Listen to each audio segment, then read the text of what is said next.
Welcome back to our studio here. These are our voices. I'm Dan Moyane. And I'm Tabane. You can see on your screen, we are bringing it to you live, the procession now, as the military concludes the official part of the program, which was part 2. Yes. They are now going to load the casket that's carrying the mortal remains of Prince Mangosuthu Buthelezi onto that gun carriage. You can see it very clearly there, the left side of your screen. Our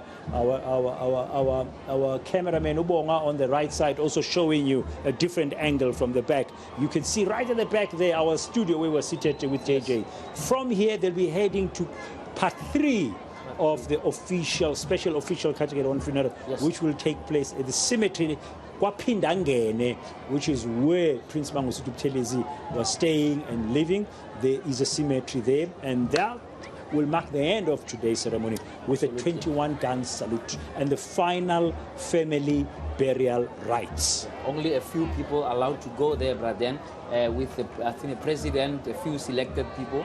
The rest of the crowd not allowed to go there at all. By the way, the cemetery where his grandfather, the grandfather of Prince Mangosuthu Buthelezi, has been laid to rest. Apparently his wife as well. Over there, and his wife. Our cameraman will be there. Will be bringing us all the visuals from that end. But I think what a long and extensive program, Braden, that has been pursued here since 11 o'clock this morning. Because our reporters scattered around, and maybe we should first go to Superman. But your Superman is still inside. Yeah, before you go, just your reflections on the, in terms of what stood out for you before we go to Superman. You've heard me say this, JJ. Yeah. I might sound like a stark record. What stood out for me today, and in a very pronounced way yet again, is the intersectionality of the man's multifaceted, multi-layered life. Yeah. We had the Anglican Archbishop of Cape Town, Thabo Makgoba, leading that first part of the family. Of course, then we had also from the traditional side of his life, we had, I'm trying to remember the name now, we have Inkosi Biela speaking on behalf of Amakosi.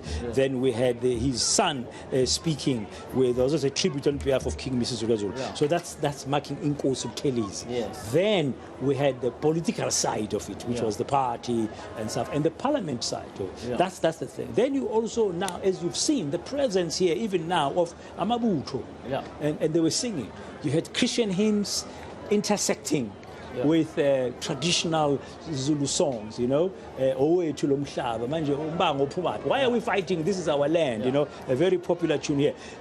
All that just marking, confirming that this man was richer than just the head of the IFP. Absolutely. As fascinating for me, the speech by the Prince Zozifa. Zozifa, talking more than about his role as a father, and making the point that you can be successful everywhere else if you are a failure at home as a father or a husband. You've achieved nothing. You've achieved absolutely nothing. That's powerful. He wanted to make that point because this is the family now saying this is how we see him. He was more of a success than all the other people who are trying to paint him otherwise. I think for me that was stood out, that he avoided the politics and whatever else. Let's go to Spamandla. Spamandla Goge is still inside here at the venue of the stadium, which is the Prince Mangosuthu Buthelezi Regional Stadium. Ngome, let's bring you in here as the procession is about to exit the stadium on its way to the cemetery in Kwapindangene. It's wrapped up now here. Part 2 is now we're going to part 3. What are you seeing there? What can you tell us, Spamandla?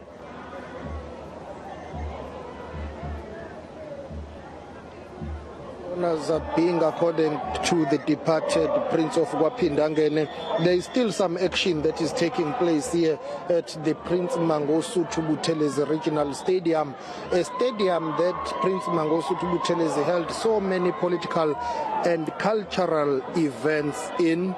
But today his remains are departing from here for the last time. He's making that final journey now once and for all to kwaphindangene.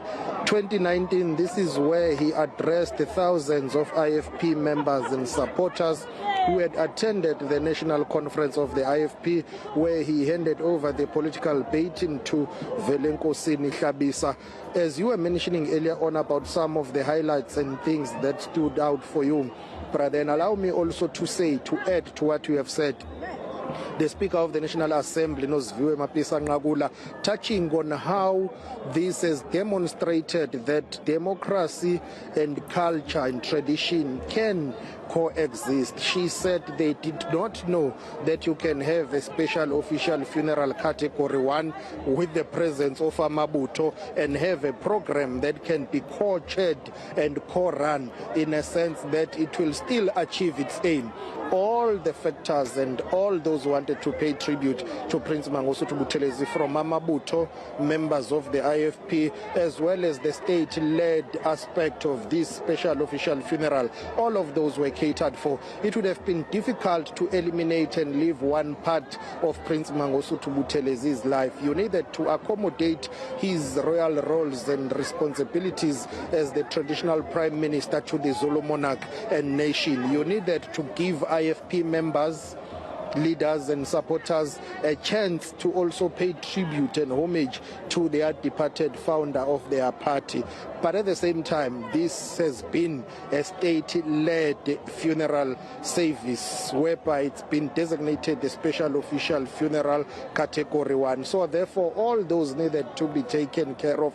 You needed to cater for religious leaders, you needed to cater for traditional leaders, you needed to cater for the state and the government, political parties, including the IFP. There were other leaders of other political parties that were here, the EFF, DA, Action SA, Musi Maimane from Bosa was also here, and a number of them that I will be unable to mention. But you had basically all the political leadership of the country ascending or descending to kwaphindangene and Ulundi in particular, and also just thousands of members of the IFP coming here. So all those stood out for me. But also another important point, which later I hope we will be able to get a clip from President Cyril Matamela Ramaphosa, excuse me, him conceding that the late Prince Mangosuthu Buthelezi did discuss with him at length the issue of that reconciliation project between the IFP and the ANC. Ironically and interestingly, all four former presidents of the Republic, former President Thabo Mbeki, former President Kgalema Mhlante, former President Jacob Zuma, and the current President of the Republic, Mr. Cyril Matamela Ramaphosa, all four leaders were present, and we know for a fact, based on what Prince Mangosuthu Buthelezi has told us at eNCA before, that he did discuss this issue with all of them. He would have wanted it to be resolved before passing away. He has said, I would like ukuthi before ngicimeze ibisiqediwe le ndaba. And also his son conceding here, taking the public platform and also basically re-highlighting what is known, which is an open secret, that his father was unhappy with what is going on within AmaZulu royal family. So those two things basically confirming that Prince Mangosuthu Buthelezi passed on a troubled and a hurt man, but his family members, including his son, whom, by the way, a few moments ago before I came on air, I was able to talk to him as he's heading to kwaphindangene, and he said to me, well, the day is almost over, but the biggest challenge now is to go to kwaphindangene, where the remains will be laid to rest, and tomorrow the Buthelezi family will start a new chapter without their father, the head of the family. The IFP will start a new chapter without their founding president, and AmaZulu as a nation will start a new chapter without their traditional prime minister. It's going to be a very interesting future indeed, Pamandla. Many days to come, we're going to be analyzing this. On our screens now, if you've just joined us here on eNCA, DSTV Channel 43, we're still here, stationed at the Prince Mangosuthu Buthelezi Regional Stadium as the end of the first two official parts, rather, of the special official category 1 funeral. In the top left corner of your screens, as the procession leaving the stadium, now making its way to kwaphindangene cemetery. The top right is the cemetery itself. The preparations are underway there. We've got Mangoba Mkhunu station there. Then we've got another visual there from Ubonga, who's with Spamandla Goko, was just talking to us. That's your bottom left of your screen. That's still inside here. And then the last, that's the bottom right corner of your screens, is what's happening outside. Absolutely, and that's where we go next. We want to talk to Moloto Motapo out there. Moloko, what are you seeing and what are your reflections about the day? Well, good afternoon, Prof. Tabane. We are outside. This is the entrance that was used by the rank and file of the IFP, the people, some of whom walked into this particular stadium to pay their last respects. And the weather really has changed dramatically. It's overcast. It looks as if it may rain anytime soon. What I observed was that because of that very long program, some of the people had begun walking out of the stadium even an hour or an hour and a half before the President Cyril Ramaphosa could even take to the podium. And however, I noted that the people who were serving food did not necessarily give them food as they walked out, and I understand that it was possibly to manage them so that they do not all come out, and they only started giving them food after the president had finished speaking. And of course, as Prince Mangosuthu Buthelezi's remains are now being transported to the burial site, this certainly marks the end of a nearly decade-long era, a lifelong era. He passed on at 95, and at the same time, it marks a new beginning for the political party that he founded in 1975 and led since then until he gave over control and power in 2019. And the question therefore, Prof, is what does the future hold for the IFP, the party that we all know at some point in 1994 was the governing party in this particular province of KwaZulu-Natal. And since then, they lost power, and we saw their electoral fortunes really going down. And I can actually give you the numbers, Prof. At the provincial level, in 2019, the IFP got a total of 532,000 votes, which was about 14.5% of the provincial vote. Compare that with the 2 million votes which were received by the African National Congress. The gap is way too huge, especially, as I said, the IFP at some point was the governing party in this particular province. And breathing on the neck of the IFP, which is the official opposition party, is the Democratic Alliance with 520,000 votes. Now, you can tell that it was neck on neck. Therefore, the question is, now that Prince Mangosuthu Buthelezi, who for decades had been the face of the IFP, now the new leader, Velengosini Tabisa, is he going to be able to step up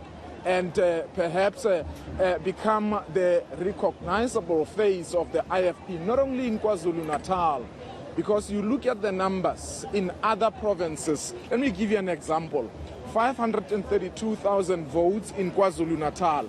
Take Gauteng, which is arguably another stronghold of the IFP after KwaZulu-Natal. They only managed to get 45,000 votes, Prof. An indication that they certainly are not a threat to the ANC there in Gauteng. And look at other provinces. The third biggest province in South Africa in terms of electoral support, the voting population is the Eastern Cape. They only managed to get over 1,000 votes. And Limpopo, which is position number 4 in terms of the number of voters, they could not even get 1,000 votes. So Velengosini Tabisa, will he leave the provincial legislature and go and be the leader of the IFP in parliament? It remains to be seen, Prof.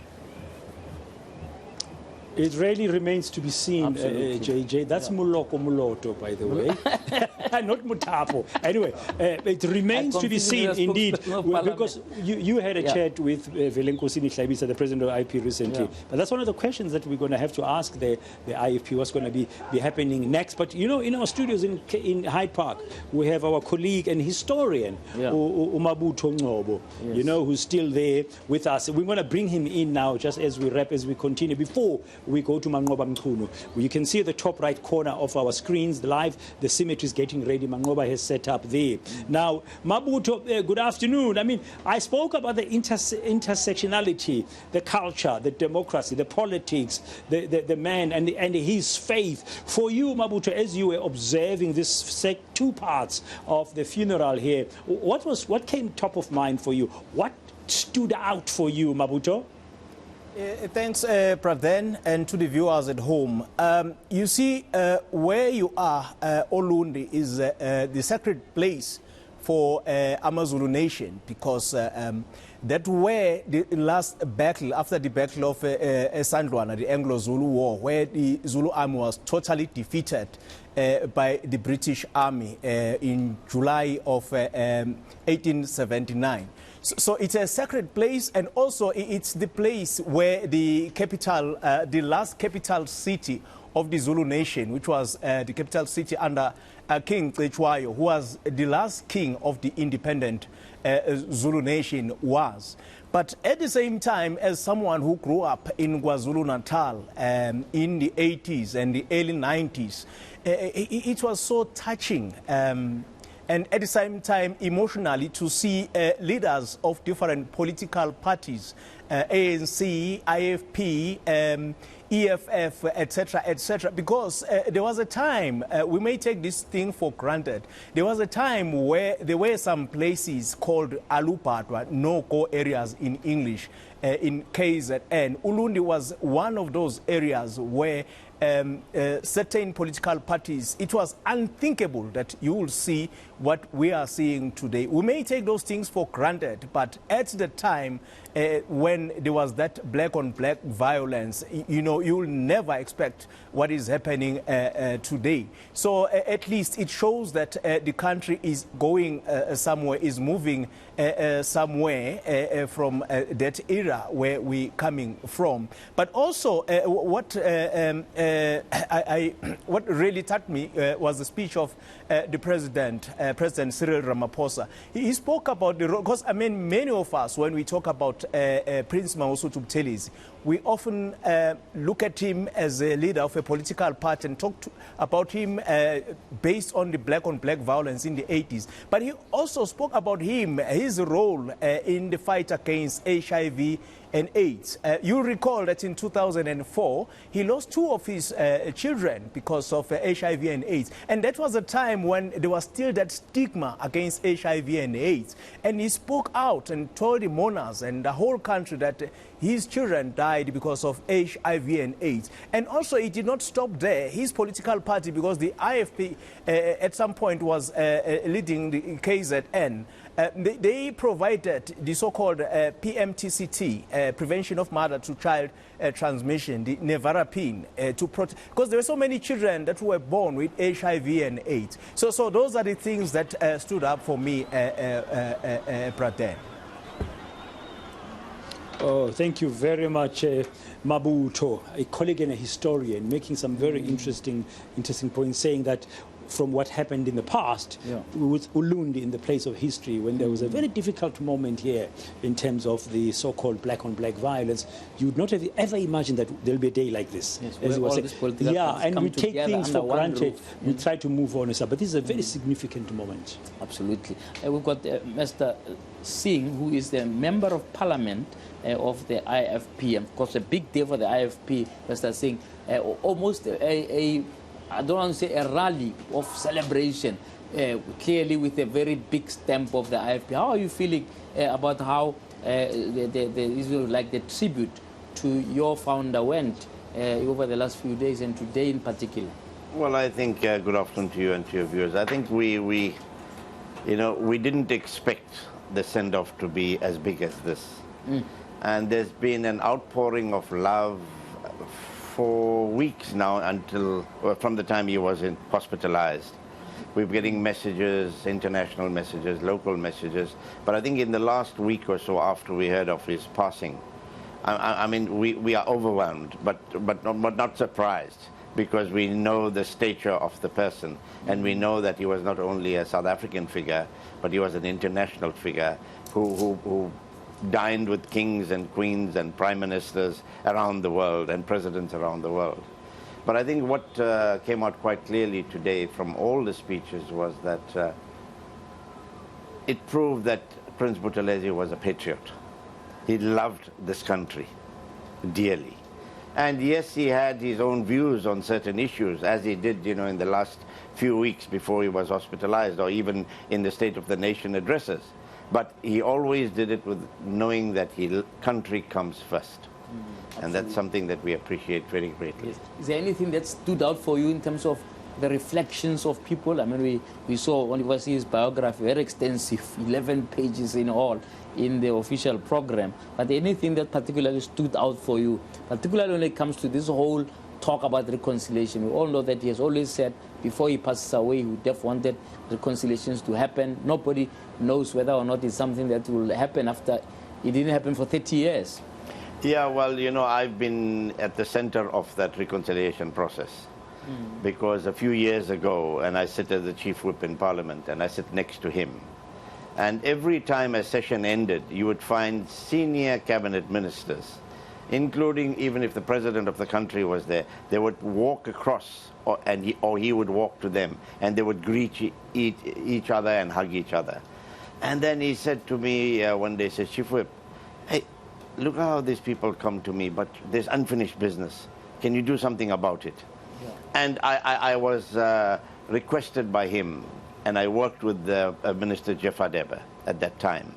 And we met within 24 hours, the two of us, and we put a document together. We looked at the history, and we said, let's see how we could reconcile himself with the ANC before reconciling anything else. Yeah. We know history is always written by the victors. Yeah. You know, those who win, you do it in every country in the world. And here we had a task. We put documents together. We took it to our respective principals, and it's just a pity that there were some differences here in KwaZulu-Natal, in particular between the IFP and the ANC, which kind of scuppered the moves that we were making, progressive moves in the interest of the country. You know, what you've just said there, Mr. Singh, that the problems were in KwaZulu-Natal is a sentiment that was expressed by Princess Phumzile Buthelezi in an interview with Bamandla Goge. Yes. He said at the national level, between IFP and ANC, there's a bit of rapprochement, understanding the problem is in KwaZulu-Natal. We'll try to explore this a little bit further, but now we have to take our viewers to Mangoba Mkhunu, yes, because we are following this procession that you can see has now left, and the bottom right-hand corner of your screens, you're seeing the casket carrying the mortal remains of Umntwana Phindangene making its way now to the cemetery Phindangene on the top right corner. That's where we find Mangoba Mkhunu. Mangoba, what's happening there? Is everything ready? We know there's going to be a 21-gun salute at some point during this part 3 of the special official funeral, special official category 1 funeral for Prince Mangosuthu Buthelezi. Mangoba? Well, certainly, Pradhan, and in fact what we're seeing here are the final preparations ahead of the arrival of Umntwana Phindangene. This will be his final resting place alongside his forefathers, as well as the late wife, Princess Irene Buthelezi. Already we're seeing members from the Buthelezi clan, the elders from the Buthelezi clan that have now started to gather here at the cemetery ahead of that burial that is expected to take place any time now. We know that that procession is making its way here to Kwakiba, where Enkosi Mangosuthu Buthelezi will be laid to rest among his people here of KwaPhindangene. Of course, he was the leader of this particular clan, having become chief in 1953, and really a role that he has held since then. And he was not only the chief of this particular clan, but also the prime minister of the the AmaZulu nation, and we know that this is a special official Category 1 funeral procession that is making its way here, led by the military, and we know that there will be several ceremonial honors that will be afforded once Prince Mangosuthu Buthelezi's body arrives here, and rightfully so. But then, as you had pointed out, also expected a 21-gun salute that will be part of those proceedings. But just to get a sense of how the family, has been holding up in all of this, I'm joined by one of the grandsons of the late Prince Mangosuthu Buthelezi, Ngi Buthelezi. Thank you, Ngi, for your time. I know it was quite a difficult day for you as a family today, but as far as the process and the proceedings have gone, how are you feeling as a family? I think as a family we're very happy, and I think we're at peace. The support people gave us today, it actually shows you as a great man, so I think that gives us a lot of comfort as a family. So, and everything went beautifully, I think, as he wanted, because he had written most of the things that he wanted it to be executed, and it went according to plan. So asbalang on my challenges or anything like that. And just seeing the number of people that were there, the large crowds of people that were part of that event, it tells you of the stature that your grandfather was, and it says a lot about the man that he was. Yeah, very true. I mean, if you look, perception is different in reality. Perception's always made it seem like it was hated and people made all sort of propaganda, but the way people came out today, it shows he was actually a loved person. He was a statesman in the true word of it. But the turnout of people, I think we're beyond capacity. Ulundi's on lockdown because of him. So I think, as I was saying, it gives us a lot of peace as a family, the support we've gotten from everyone, also all over the world. And not only a politician, not only the Prime Minister of the AmaZulu nation, but also the chief of the Buthelezi. We saw some rites and rituals that had to be conducted by the family. Are you happy as far as that is concerned, that everything has gone according to plan? Yes, we're happy. I think we're given respect in terms of our family requests and whatever we need to do as a family. So we never had any challenges in that space. So, as I'm saying, I think everything went very well, and even the ritual, the whole ceremony. And of course, this will be the difficult time, the last time that Umntwana Pindangene, his final resting place here next to his ancestors. And what can we expect from that? And just maybe perhaps tell us a bit more about this particular cemetery that he'll be laid to rest, and who of the family members are also here. So I think the hard time is now, when obviously he's being laid to rest for the final time. Next week is another challenge, because obviously we haven't had time to really mourn, because you've been on autopilot, people, entertaining people, delegations afterwards. So there's two parts of cemeteries. So there's one for people when they have accidents. They put them at different, and this is for people who just die from natural death and so forth. I'm not sure what the ritual behind it was, but so it's Mtwana Wapinangan is going to be laid here. His mother is here, Princess Makoko. His wife is here, Princess Irene. One of his daughters, I think 3 of his daughters, and one of his cousins' daughters is also here, that are buried here. And in terms of the officialities that are going to happen here at the program, what can we expect? We know that the military is also going to be doing its part and then handing over to Amabutu. Yeah, so it's basically the program's going to be run by the military. I think we've only got a small session within just the small ritual we'll do, but it's not a ritual, but just a small sympathies in Zulu. So that's the only segment we have as a family, but everything else will run by the military till they'll give us that opportunity till the end to do that, and then they'll do the gun salute and everything after that. So we just got a small session within their program. They've given us a gap, as I was saying, they've given us opportunity to do these are activities that we need to do in terms of rituals and whatever customs we need to do culturally. Okay, thank you for speaking to us, Ngi Buthelezi, who is the grandson of the late Prince Mangosuthu Buthelezi, just laying out the program as far as what is expected here this afternoon. Of course, we know that that procession is making its way, led by the military, which was the second phase of this particular funeral.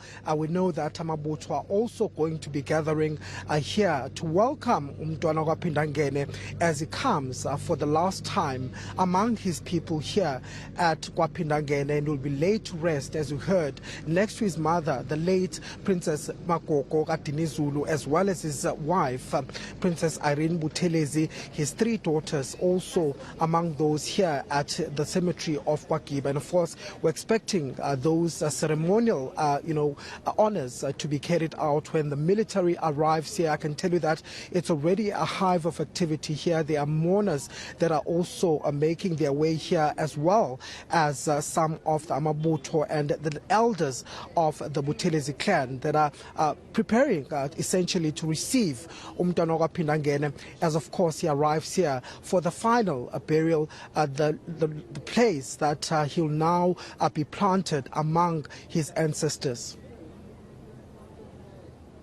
Mangoba Mchunu at the cemetery in Kwaphindangene, where that motorcade you can see at the bottom left of your screens is headed to for the final resting place of Umntwana Phindangene, Prince Mangosuthu Buthelezi. Thousands of people still lining the streets of Ulundi, and we understand, of course, we will connect again with Mangoba. We understand there will be a 11-gun salute.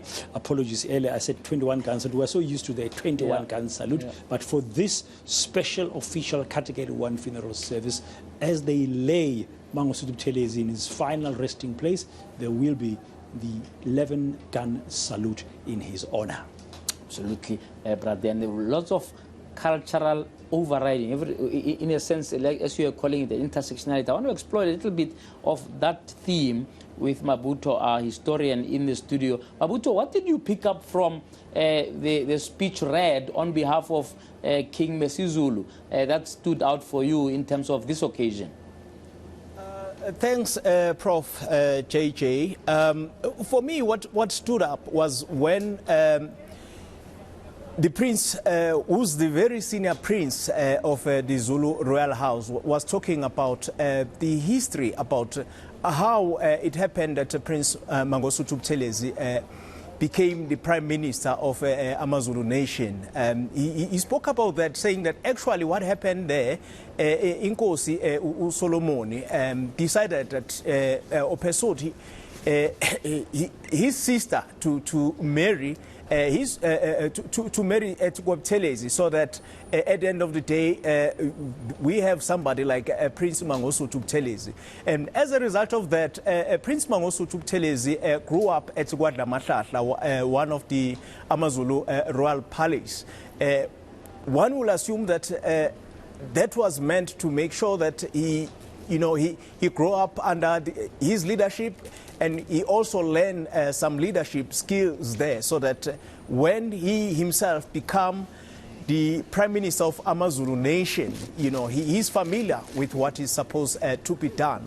But at the same time also, probably maybe they knew that because his father was also a king of the Buthelezi clan, he was going also to be the king of the Buthelezi people, or Inkosi of the Buthelezi people. So probably that's why he grew up there at Gwadlamahlahla. Because he grew up at Gwadlamahlahla Palace, he only went home when he was around 14 or 15 years old, when his father passed on. So JJ, that's what stood for me. That's what stood up for me from the old prince. And you could see that the old prince is feeling so sad, because him and Prince Mangosuthu Buthelezi were some of the remaining elders in that royal house, because probably they grew up knowing each other many years ago, and now he's alone and with these others who are younger than him. That's why on the other day we saw him,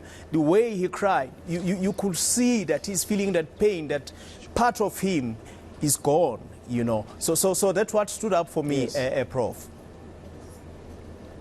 Mabuto, also, while we are still on the cultural aspect, is there anything in terms of how today was organized that gives away, or that gives a hint of what will happen in a succession arena, right? In the Buthelezi, if you like, clan, in your view, because there are people who are saying if Prince Zuzifa was going to be the successor, he would then not have to attend this funeral, or would have had to skip the funeral somehow, Your view, I mean, without putting your neck on the block? You see, Prof, you've got so many traditional leaders in KZN. I think we've got about 200, more than 200 Amakosi in KZN. Sometimes they do things differently. I know some, they do attend funerals, but I know for sure that the king of AmaZulu definitely does not attend the funeral.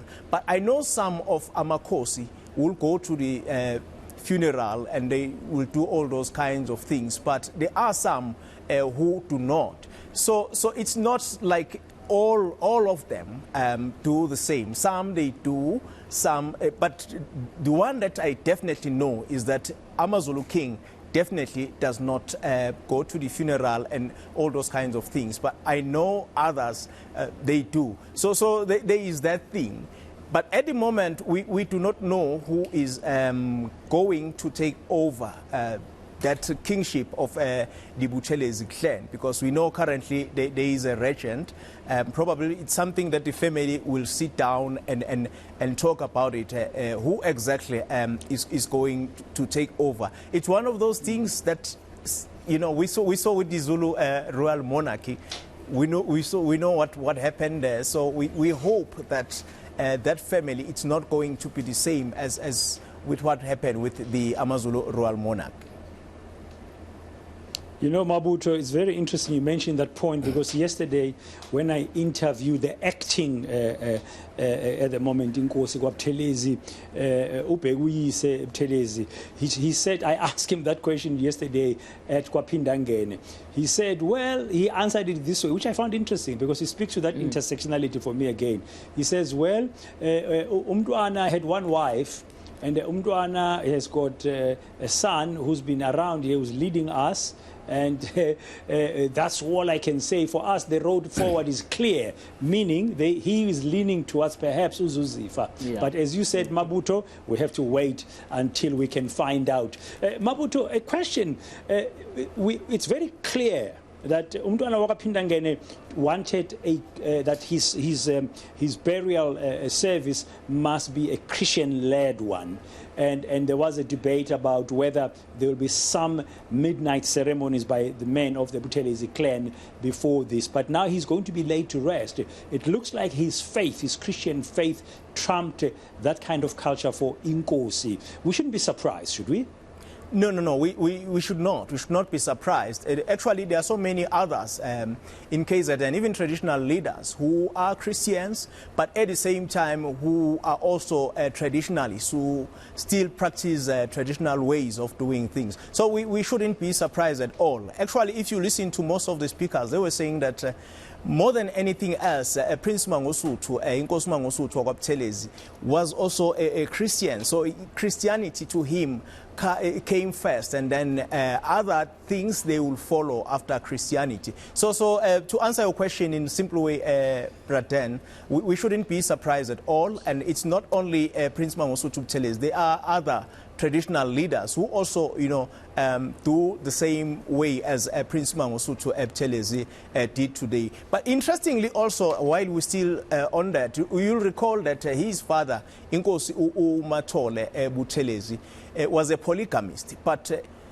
Inkosi Buthelezi, Prince Mangosuthu Buthelezi, decided that no, he is not going to go that route. So you can see that there is that distinction between him and the way his father did his things. And remember, we're talking about somebody who went to Fort Hare University. So all those kinds of things shaped him to be what he is, as traditionalist as he is, as a traditional leader as he is. But along the way, some of the traditional ways of doing things were not the things that he believed in. As we saw today, in fact, his funeral was quite interesting because you could see that there are also Christians, the Anglican bishops were there. At the same time, you can see the traditional part of it. You saw Amabuto marching up and down there. Basically, what we saw today explain exactly who Prince Mangosuthu is. Yeah, that's a very good one. Sorry, that was Umpiga Ise. I said Upegu Ise Buthelezi, the one I spoke to. He's currently the acting Inkosi of the Buthelezi clan. Umpiga Ise Buthelezi speaking to me yesterday. So, Mabuto, I know Prof will have another question for you, but let me just sneak this one in quickly. The procession is underway. We are showing to our viewers on the bottom left of our screens right now. I'm just asking this question just at the back of what we've just said. Therefore, we should not be surprised as well that there will be even women present when he's being laid to rest. Of course, there will be a selected family members. Not every family member is able to attend because of the space, and I think from a government perspective, it's also going to be restricted. We saw from the program that the president, Matamela Ramaphosa, will be there as well. Yes, Mabuto, I must ask, do you think that the president did justice to the depiction of the legacy, or did you think he had to sort of walk a tightrope, number one? Number two, what do you make of the president almost justifying why he had to do a special category? I mean, we all know that is this prerogative, and I found that he's starting off a speech by saying, "Oh, you are all so many thousands here." It sort of justifies why we had to do an official funeral. Do you think that there's been maybe a lot of pressure on him, maybe internally, to explain why this particular time he decided to go with the category 1, given that there are people who have contributed, even more or the same way as the prince, but they did not get that kind of privilege? Your view? That's a good question, Prof. But at the same time, it's also a very difficult one because we do not know what the president, what was on president's mind when he was deciding that, this one deserved this kind of a funeral.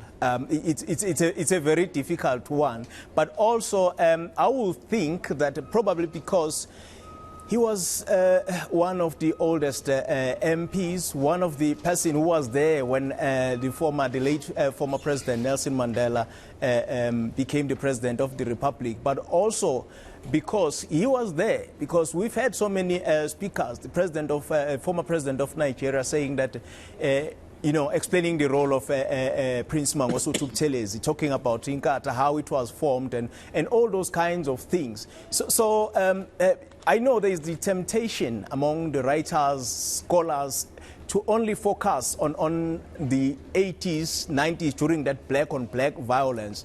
But the reality of the matter is that the history of Inkosi Mangosuthu Buthelezi will be incomplete if we only focus on that party.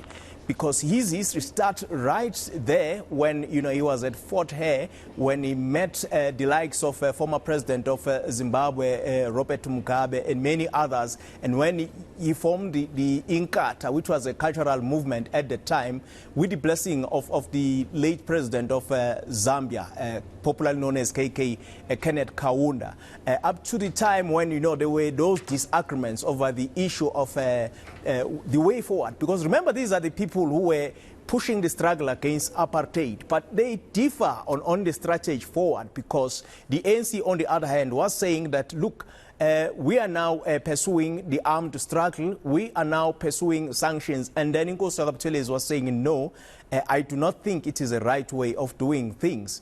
And then there was the period that in the 80s and 90s, and then back again in the early 90s when, there was those Codesa talks and talks about talks which resulted to where we are currently as the country. So I will think that probably maybe look at the combination of all those things, his contribution, because as much as we also talk about the IFP in 1993 when, there was a time where it decided that, no, we are not continuing with these Codesa talks because of this and this that we are not happy about. But then eventually later on, There was this professor that we often forget to talk about, Professor Washington Okum from Kenya, who persuaded the prince to participate in those CODESA talks. Who persuaded Prince to go on, and also his contribution as the cabinet minister, because there was a time where he was also acting president several times. I'm not going to talk about the period in 1998 when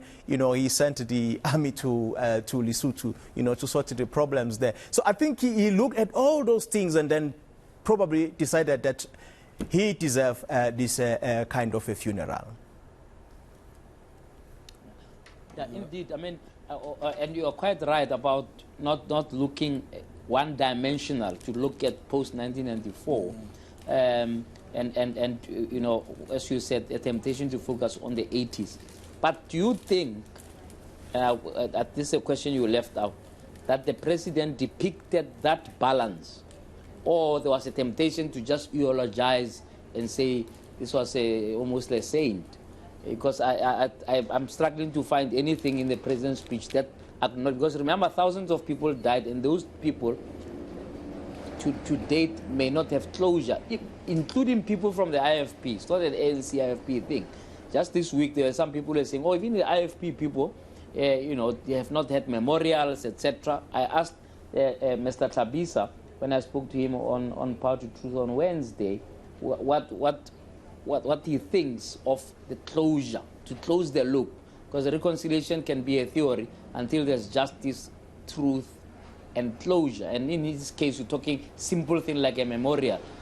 Do you think that there was a missed opportunity to do that part of closure for those who may be sitting there and saying, but who are they talking about? Because we are still waiting for closure with our families, etc., and we're still traumatized. I mean, I talked to a couple of people who lived in the valley and so on, who are just, in a sense, insulted by praises being heaped on him and no sort of acknowledgement. I hope you get my drift there. But I want you to focus on whether the president took advantage of this platform to also speak to those people who may not be as excited as others for the kind of, if you like, praising and almost hero worshipping, of Prince Buthelezi. To answer your question, JJ, the president was diplomatic in that area. I heard him saying that, of course, there was violence in the 1980s, but this is not time to point fingers who was wrong, who was right, because the reality of the matter is that on both parties, the ANC, the IFP, people died there. Among those 20,000 people, both people of the ANC, both people of the IFP died. But for me, the most important source that we often overlook when we talk about the black-on-black violence is the submissions by both parties, the ANC and the IFP, to the Truth and Reconciliation Commission. Those are quite interesting, very, very interesting. The IFP, in its submission, contrary to what many people are saying, is admitting that people died during that black-on-black violence. And there is also an apology as well, interestingly. But then it goes on and say that it was in defense during the time. On the other hand, also, you have the ANC saying almost a similar thing, that people died, but it apologizes, but it was not the policy of the organization to kill people and all those kinds of things. For me, those are some of the things that are quite interesting to look into. But I would say the president decided to be diplomatic today, to say, look, we are not here to talk about who did what, who did not what. But from what when you see on social media, you can see that there are still people out there who feels that justice was not done. So I don't know going forward whether there is something that can be done. But to answer your question, the president decided that he's not going to focus on that part of issue, because it's a very thorny issue. But the reality of the matter is that on both parties, people died. Yeah, on both sides, people died. I mean, I said the other day, talking to Dr. Musa Zondi, who is the president of the Mangosuthu, Prince Mangosuthu Buthelezi Foundation. Sometimes you feel like when you talk about this subject, but we were also killed, but they also killed. Yeah. I said, stop playing the blame game. We need to move forward. But Mabuto, just to situate our viewers once more, that long procession you can see in the top right-hand corner is now headed to Kwapindangeni Cemetery. The cemetery is located not far from the homestead. We understand as you go up the hill, there is a right turn that you take, as you'd recall, JJ. So it's not far from there, but they are taking it easy. They're not driving very fast, but they should be there shortly. And at the bottom right, you can see the cemetery is ready, and we don't see crowds there yet. I think it's going to be a very quieter, more solemn kind of moment. Mapoloma, I just want to ask you, as a historian, because you and JJ have touched on the past currently, you can look back at history and carve out certain narratives and stuff. And Naren Singh of the IFP was telling us earlier that in his view, history is told by the victor, that this is what happened, that's what we do. But in the interest of the country, when you look at what has happened in the last week in the country, and what has happened here today with the speeches, I mean, Nosiviwe Mapisa Ngakula, the Speaker of Parliament, for example, saying that we need to work together, we need to go forward and together in memory of the Utata, as she said, our father, that's Prince Mangosuthu Buthelezi, and of course in honor of Madiba. As a historian, when you look back at this moment, what will you write?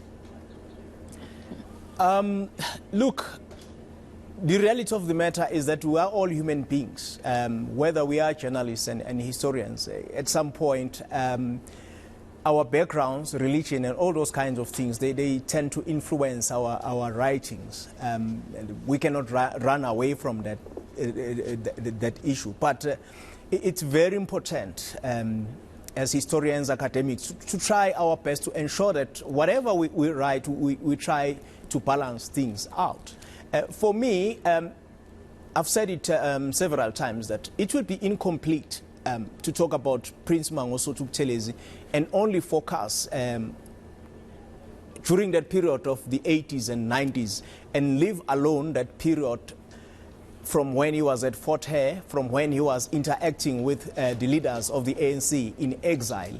But also, we need to put things into context and to understand why he did what he did, why he decided that, look, sanctions are not going to work, the armed struggle is not going to work. Because he did explain, I'm not here in his defense, he's not here to defend him, but I'm saying the things that he used to say, that, look, the armed struggle is not going to work because the SADF is armed to teeth. So there is no way that we can fight the SADF. People are going to die.